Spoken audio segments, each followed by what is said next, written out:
Ah, the green heron. A man might pass 1,000 hours in the marsh and never catch sight of one. This bird is the size of a football and has excellent depth perception. Green heron is so well camouflaged that it is almost impossible to spot unless you catch one moving. This bird may have found a fish. On closer inspection, maybe not.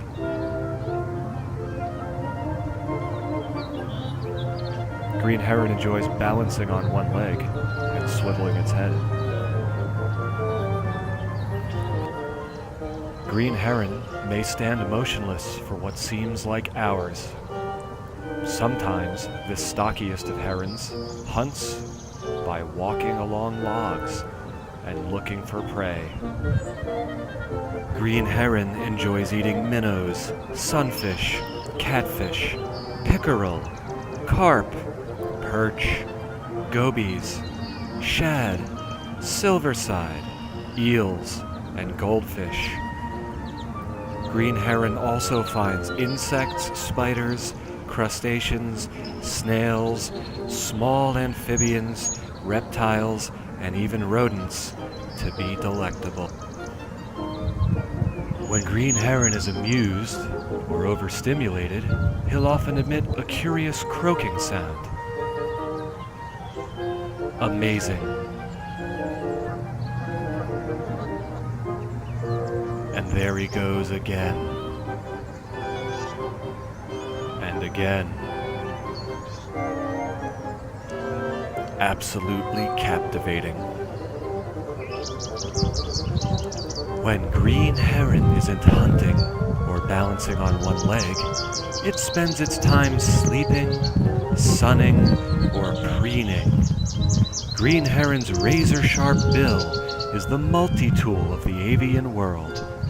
Not merely a vicious, death-dealing weapon of merciless predation, green heron's dagger-like bill is often put to use in stropping its luxurious plumes.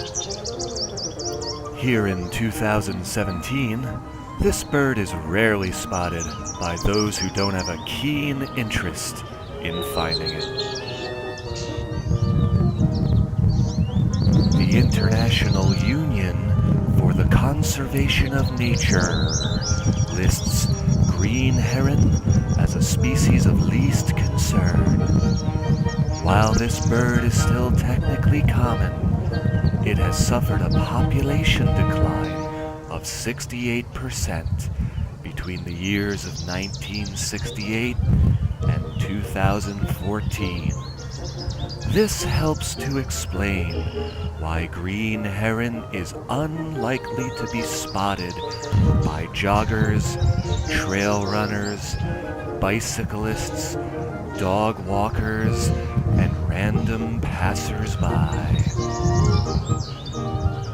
By way of comparison, it is interesting to note what author, ornithologist, and debtor's prison inmate John James Audubon, writing in the 1830s, had to say about green heron. It is little alarmed by the presence of man, and you may often see it close to houses on the mill dams, or even raising its brood on the trees of gardens. This is often the case in the suburbs of Charleston in South Carolina, where I have seen several nests on the same live oak in the grounds of the Honorable Joel R. Poinsett, as well as in those of other cities in the southern states. While green heron is no longer hunted for food or seen as a threat to commercial fish farming operations, its population will continue to decline without concerted conservation efforts.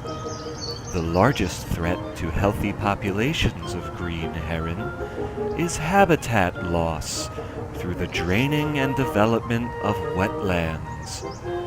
This is why it is absolutely crucial to support conservation organizations whose main focus is habitat protection, reclamation, and restoration.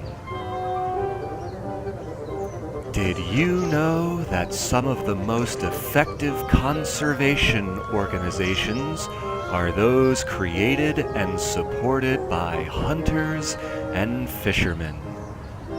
Perhaps you have no interest in hunting, angling, or harvesting wild food in a sustainable way. But maybe you care about clean air and clean water.